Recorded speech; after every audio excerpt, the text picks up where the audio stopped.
The year is 1429, 1 year after victory. Tenochtitlan doesn't look like the same city. New construction everywhere. Stone temples rising, palace compounds expanding. The causeways are being reinforced and widened. Tribute from conquered Tepanec territories flows in daily. Cacao, cotton, jade, turquoise, feathers. Wealth that would have taken generations to accumulate arrives in months. The city that was starving during the siege now has full storehouses. The island that was trapped is now the center of power in the Valley of Mexico. But Tlacaelel isn't watching the construction. He's not counting the tribute. He's not celebrating the victory. He's in the palace archives, looking at books, old books, painted codices on bark paper, the historical records of the Mexica people, and he's deciding which ones to burn. This is episode 4 of the Tlacaelel series. Last episode, you saw how Tlacaelel and his allies defeated the Tepanec Empire, how Nezahualcóyotl reclaimed Texcoco, how the Triple Alliance was formed, how an impossible war was won. Now you'll see what came after victory, how Tlacaelel didn't just conquer territory, he conquered reality itself, how he rewrote history, restructured society, and turned warfare into religious necessity. By the end of this episode, you'll understand how one man transformed not just a city, but an entire civilization's understanding of itself and its purpose. The codices sit in stacks in the palace chamber. These aren't ordinary books. They're painted on amidal, bark paper made from fig trees. Each page is covered in pictographs and glyphs, images of gods, rulers, migrations, battles, tribute obligations. The entire history of the Mexica people recorded by scribes over generations. Tlacaelel stands before them. He's 32 years old, supreme military commander, chief advisor to Emperor Itzcoatl, architect of the victory over Azcapotzalco, and he's about to commit an act that historians will debate for centuries. He's going to burn them. All of them.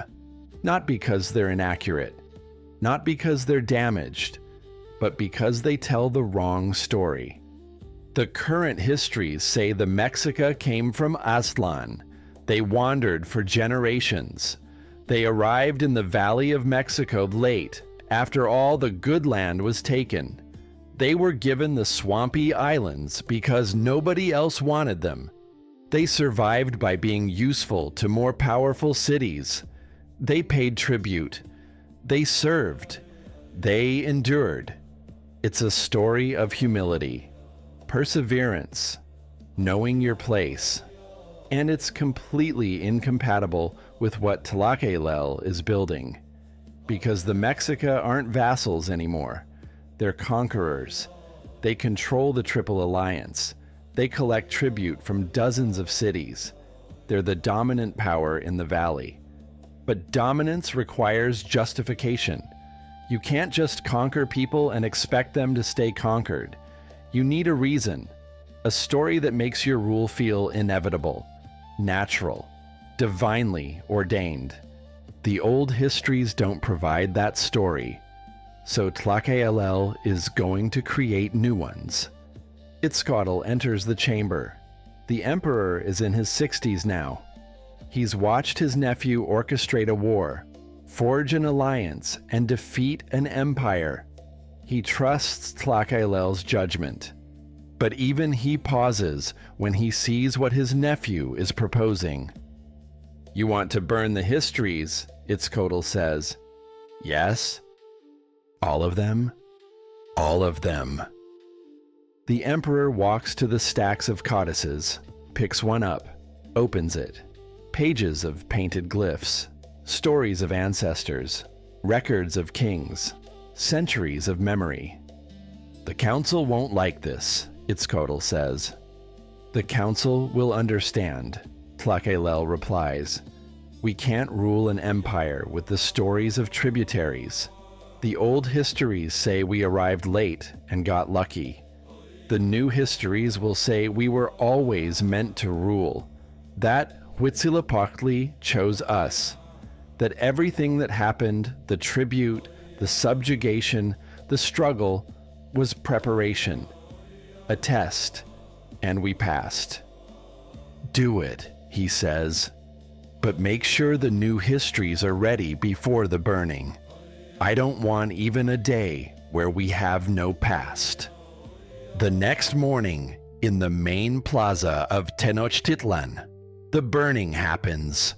Priests carry the old codices from the palace archives, stacks of bark paper books, generations of recorded history. They're placed in a ceremonial fire pit in front of the Great Pyramid. The entire city is summoned to witness. Nobles, warriors, priests, commoners, everyone who matters in Tenochtitlan. Tlacaelel stands on the pyramid steps. He doesn't make a speech. He doesn't explain. The priests simply light the fire. The codices burn. Bark paper catches quickly. The painted glyphs blacken and curl. Images of the Mexica migration from Aztlan disappear in smoke. Records of tributary payments to the Tepanecs dissolve into ash. The humble origin story of the Mexica people is consumed by flame. Some of the older nobles watch with visible discomfort. They remember the stories in those books. They know what's being erased, but they don't object. Because objecting means questioning Tlacaelel.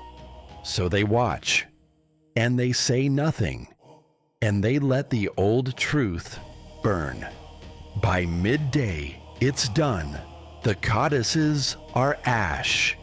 The old histories are gone. And Tlacaelel has already summoned the scribes to begin work on the new ones. The creation of the new histories takes 3 months. Tlacaelel works directly with the high priests and master scribes. He doesn't write the books himself. He's not a trained scribe. But he provides the framework, the narrative structure, the ideological foundation. The new codices will say, the Mexica didn't wander aimlessly. They followed Huitzilopochtli's divine guidance to the exact spot where they were meant to build their city. The eagle landing on the cactus with a serpent in its mouth, the legendary founding sign, wasn't luck. It was prophecy fulfilled. The Mexica didn't arrive late. They arrived at the appointed time. Everything before was preparation. The Tepanec subjugation wasn't humiliation, it was a test. Huitzilopochtli was testing his chosen people to see if they were worthy. They proved their worth by defeating the Tepanecs. The victory wasn't military success. It was divine confirmation. Huitzilopochtli isn't one god among many. He's the sun itself. Or more precisely, he's the force that keeps the sun moving across the sky. And the sun requires fuel, blood, human sacrifice. Without it, the sun will stop. The world will end. Darkness and chaos will consume everything. And the Mexica, and only the Mexica, have been chosen to prevent this catastrophe. They must wage war. They must capture enemies. They must sacrifice them to feed the sun. Not because they're cruel, because they're saving the world. Every other civilization in Mesoamerica practices human sacrifice. It's a normal part of religious life, but Tlacaelel is taking it to a new level. He's making it the central purpose of the state, the ideological justification for endless warfare. And he's creating the theological framework that makes it not just acceptable, but mandatory, divinely commanded, the most important task any human can perform. The scribes paint the new histories. The priests approve them. The new codices are beautiful, colorful, detailed, authoritative, and they will be taught to every child in the Kalmakak schools, to every young noble, to every future warrior, for generations. Within 20 years, nobody will remember the old stories, the humble origins, the tribute payments, the subjugation. They'll only know the new truth. But rewriting history isn't enough. Tlacaelel knows that ideology needs institutions. Beliefs need structures to enforce them. So he begins restructuring Mexican society. First, he formalizes the warrior hierarchy. Before, warriors were just warriors. Some were better than others. Some captured more enemies. But there was no systematic ranking. Tlacaelel creates formal military orders, the Jaguar warriors, the Eagle warriors, elite units with distinctive uniforms, training, and privileges. You advance through the ranks by capturing enemies alive. 4 captives makes you a recognized warrior. 20 captives makes you elite. This does several things simultaneously. It makes warfare prestigious. Young men compete to join the warrior orders. Families are honored when their sons advance. The best warriors receive land, tribute rights, and social status. It also makes death in battle glorious. Warriors who die in combat or on the sacrifice stone don't just die. They join Huitzilopochtli in the sky. They become part of the sun's daily journey. They live forever in paradise. This removes the fear of death. When dying in battle is the highest honor, when it guarantees eternal reward, warriors fight with a ferocity that terrifies enemies. Tlacaelel also institutes sumptuary laws, regulations about who can wear what. Only warriors who've captured 4 enemies can wear cotton cloaks. Only those who've captured more can wear certain types of jewelry, lip plugs, jade ornaments, elaborate headdresses. Each status level has its visual markers. This creates a rigid social hierarchy. You can see someone's worth at a glance, and you advance by serving the state, by fighting, by capturing enemies, by feeding the sun. Commoners are forbidden from wearing elite clothing or ornaments. The penalty is death. This ensures that status is earned through warfare, not wealth or birth. It keeps the warrior class motivated and the social structure clear. Meanwhile, Tlacaelel expands the tribute system. The Tepanec territories now pay to the Triple Alliance, but Tlacaelel designs the system carefully. He doesn't destroy conquered cities. He leaves local rulers in place, as long as they pay tribute and provide warriors. The tribute amounts are calculated precisely, enough to make the cities dependent, not enough to provoke rebellion. Cotton mantles, cacao beans, jade, feathers, maize, beans, salt. The empire's economy runs on tributary flow. And crucially, conquered cities must provide captives for sacrifice. This serves multiple purposes. It demonstrates their submission. It feeds the religious system.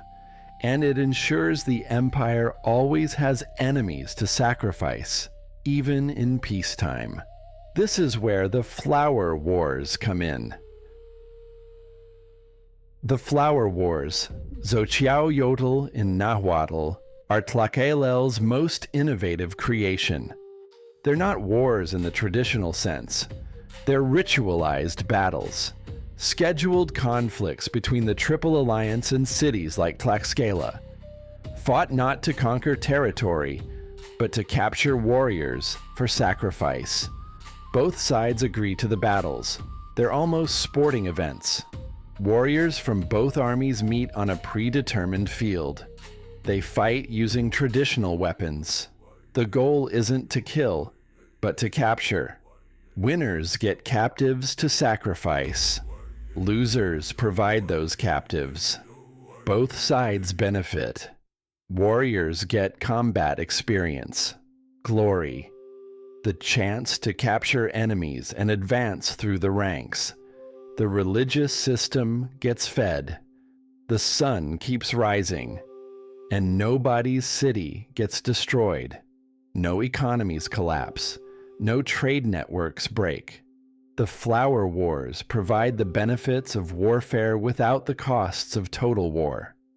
Critics will later argue this was a weakness, that if the Mexica had just conquered Tlaxcala outright, the Spanish wouldn't have found allies when they arrived in 1519, that the flower wars created permanent enemies who eventually betrayed the empire.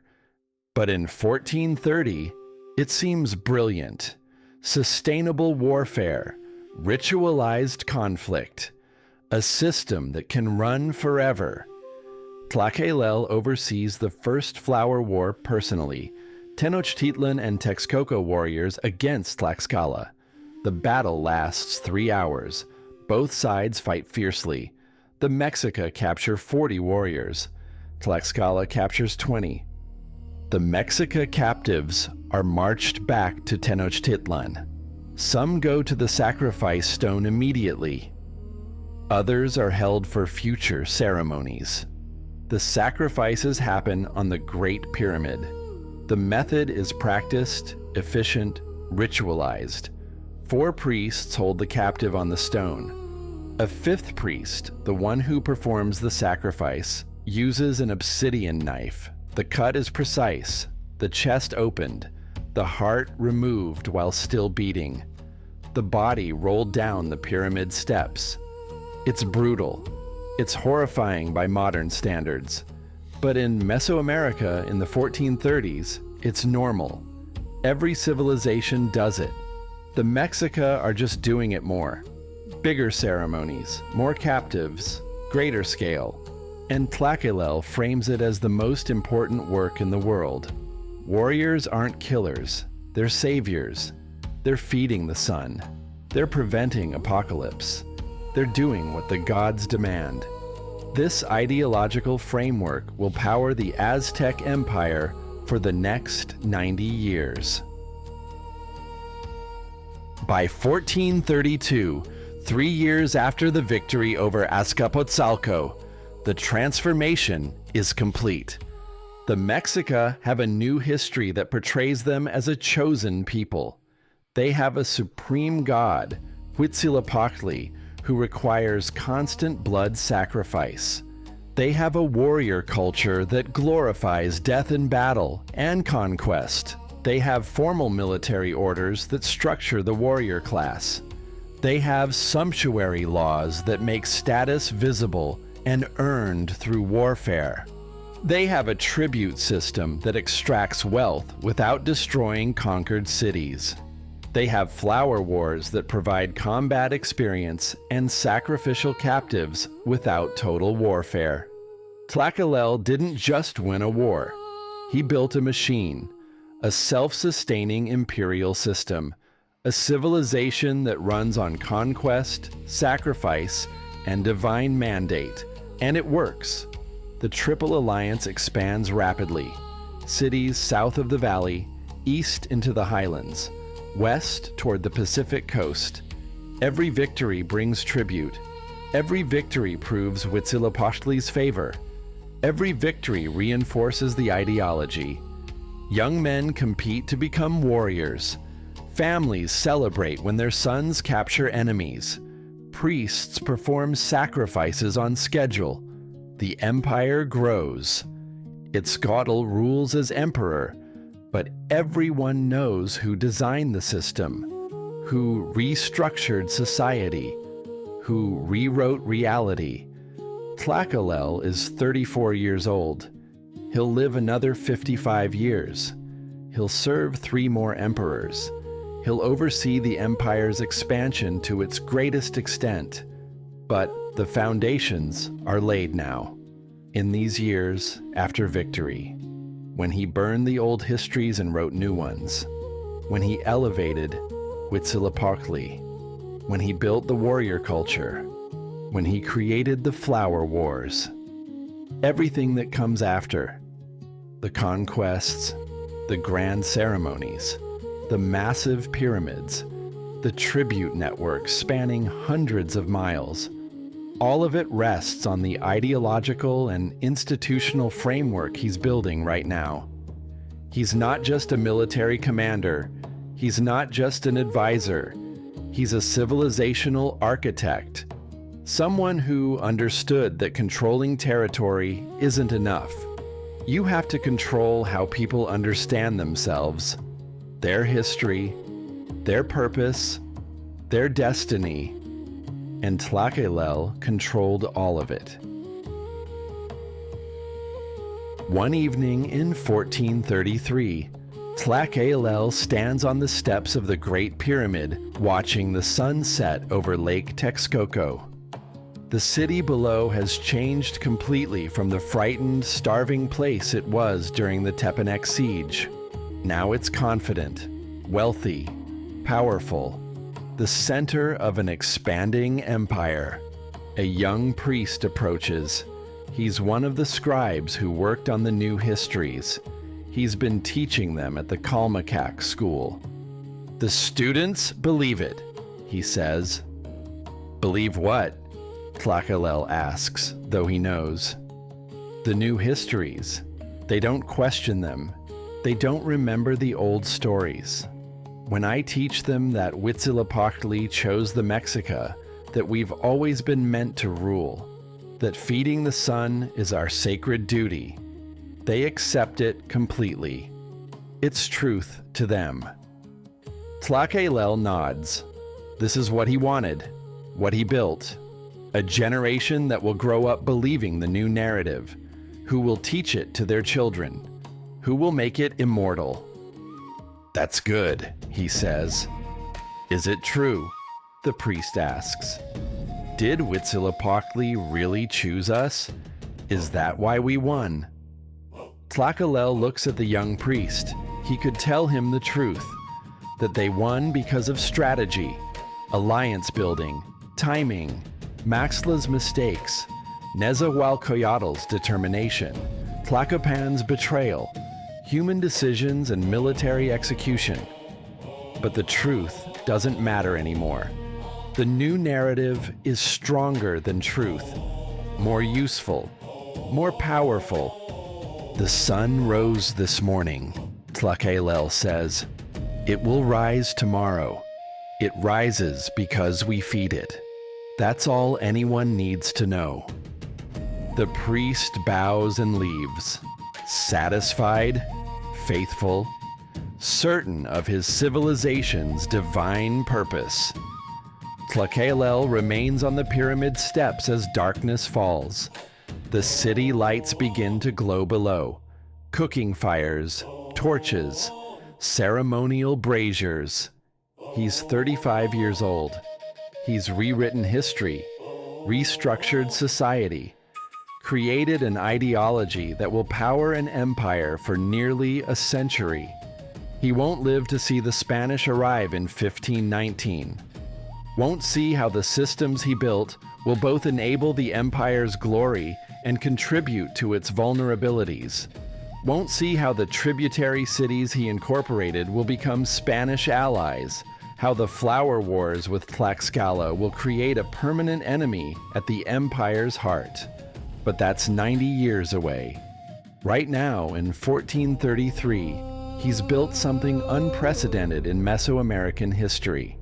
An empire held together not just by military force, but by ideology. By a story so powerful that people believe it, live by it, die for it. The old histories are ash. The new histories are truth. And the Mexica Empire is just beginning.